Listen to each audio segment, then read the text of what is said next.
One, I am Pooja Goyal. Today we will discuss about meaning and scope of accounting. पहले हम समझ लेते हैं कि व्हाट्स अकाउंटिंग, कि अकाउंटिंग क्या है। अकाउंटिंग को हम ऑफन बिजनेस की लैंग्वेज भी बोलते हैं। It is often known as business language. एक लैंग्वेज का क्या काम होता है? एक लैंग्वेज किस लिए होती है? To communicate. तो इसीलिए अकाउंटिंग का काम भी क्या है? To communicate the result of business to its users. So accounting is also a business language. एक हमारे पास डेफिनेशन है according to R.N. Anthony. According to R.N. Anthony, nearly every business enterprise has accounting system. कि हर एक business enterprise का एक accounting system होता है। अगर सोल प्रोप्राइटरशिप है तो उसका अकाउंटिंग सिस्टम भी होता है, वो छोटे लेवल पे मेंटेन करता है अपने अकाउंट्स। पार्टनरशिप फॉर्म है तो थोड़े बड़े लेवल पे करती है, कंपनी है तो और बड़े लेवल पे करती है। But every business enterprise has accounting system. It is a means of collecting means information collect करना। What about business transactions. Summarising, उसे समराइज करना, हर एक पर्सन से रिलेटेड या हर एक थिंग से रिलेटेड अलग अलग एंट्रीज को अलग अलग करना, उन्हें समराइज करना। एनालाइजिंग, देन एनालाइज करना। And reporting in monetary terms, और उसके जो रिजल्ट्स हैं वो मोनेटरी टर्म्स में, इन मनी टर्म्स में उसको इंटरप्रेट करना टू द बिजनेस। चलिए अब इसकी कैरेक्टरिस्टिक्स कर लेते हैं। What are the characteristics of accounting? First, accounting is an art as well as, कि अकाउंटिंग एक आर्ट भी है और अकाउंटिंग एक साइंस भी है। पहले हम देख लेते हैं कि आर्ट क्या होता है। आर्ट के लिए कुछ ना कुछ स्किल्स की जरूरत होती है, पर्टिकुलर स्किल्स की। इसी तरह से अकाउंटिंग के लिए भी, अकाउंट्स मेंटेन करने के लिए भी कुछ स्किल्स की जरूरत होती है। कोई भी ऐसा नहीं होता कि हर कोई पर्सन अकाउंट्स मेंटेन कर सके। जिसके पास अकाउंट्स तैयार करने की स्किल्स होगी वही अकाउंट तैयार कर सकता है। इसलिए हम कह सकते हैं कि अकाउंट एक आर्ट है। Now science. साइंस क्या होता है? साइंस कुछ ना कुछ प्रिंसिपल्स पे बेस्ड होती है ऑलवेज। इसी तरह से अकाउंट के भी कुछ प्रिंसिपल हैं जिन्हें हम आगे स्टडी करेंगे। तो हम कह सकते हैं कि accounting is an art as well as science. Now number 2, recording of transactions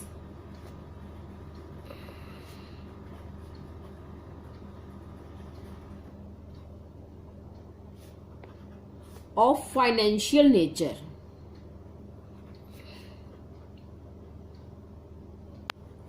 कि अकाउंट के अंदर जो हम ट्रांजैक्शंस रिकॉर्ड करते हैं, हम वही रिकॉर्ड करते हैं जिनकी जो नेचर है वो फाइनेंशियल हो। फाइनेंशियल मीन्स सपोज बिजनेस में स्ट्राइक हुई या लॉकआउट हुआ, हम उसको कभी भी अकाउंट्स के अंदर रिकॉर्ड नहीं करते। हम रिकॉर्ड क्या करते हैं कि हमने गुड्स परचेज किया, हमने सेल किया, हमने फर्नीचर खरीदा, सैलरी दी, रेंट रिसीव किया, एटसेट्रा। यानी कि कोई भी ट्रांजैक्शन जो फाइनेंशियल नेचर की हो, ओनली वही रिकॉर्ड होती है। थर्ड पॉइंट है recording in term of money. Each transaction is recorded in the books in the terms of money only. For example, if a business has purchased 200 chairs and 100 tables, we will not record it. We will record its monetary value. Suppose these chairs are of rupees 20,000 and the tables are of rupees 21,000. We will take this value, not this. It means कि every transaction is recorded in term of money. अब record कहाँ की जाती है? वो इन ए small business, जहाँ पे business का साइज स्मॉल होता है, वहाँ पे सभी ट्रांजैक्शंस हम जर्नल में रिकॉर्ड कर लेते हैं। बट जैसे जैसे बिजनेस का साइज बढ़ता जाता है या बड़ा बिजनेस होता है, वो उसके लिए कुछ सब्सिडरी बुक्स का यूज करता है। सब्सिडरी बुक्स में आ जाती है first cash book. Cash book का हम यूज करते हैं for cash transactions only. Second है purchase book.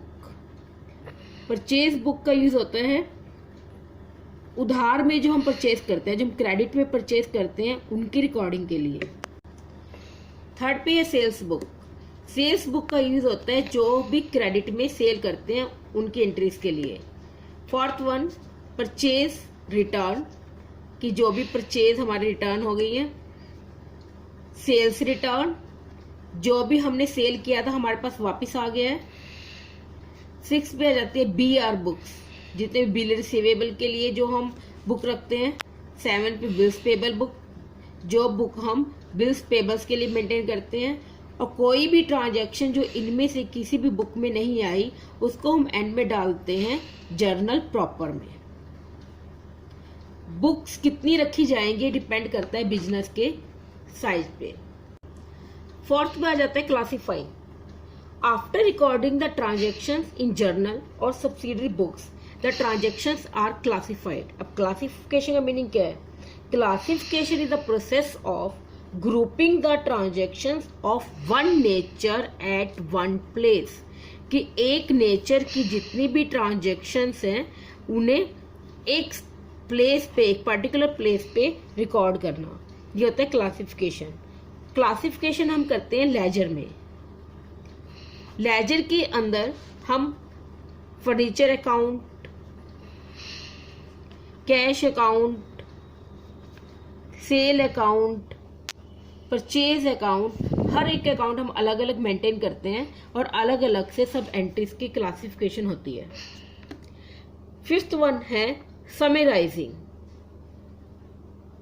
Summarising means it is the art of presenting the classified data in a manner which is understandable and useful to management and other user। इसके अंदर हम क्या करते हैं, जो भी हमने क्लासिफिकेशन किए थे, हमने लेजर में अकाउंट्स बनाए थे, हम उनके बैलेंस को ले लेते हैं। उन बैलेंसेस की हेल्प से हम ट्रायल बैलेंस मेंटेन करते हैं और ट्रायल बैलेंस के बेस पे हम trading and profit and loss account and balance sheet etcetera maintain करते हैं। 6 नंबर पे आ जाता है हमारा interpret the result.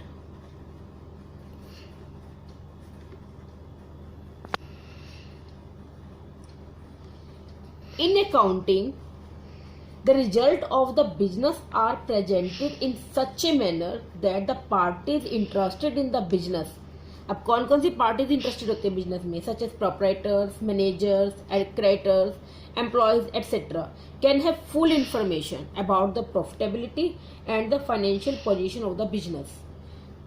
The accountant should explain not only what happened but also why it has happened and what is likely to happen in future। Means कि हमें trading account है, trading account हमें show करता है gross profit, gross loss.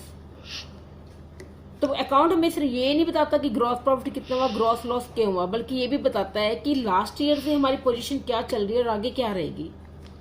Last point है communicating. It refers to transmission of summarized and interpreted information to a variety of users who have an interest in the enterprise and to enable them to make a reasoned decision. Thus, we have understood this topic properly. I hope you have understood it very well. Thanks.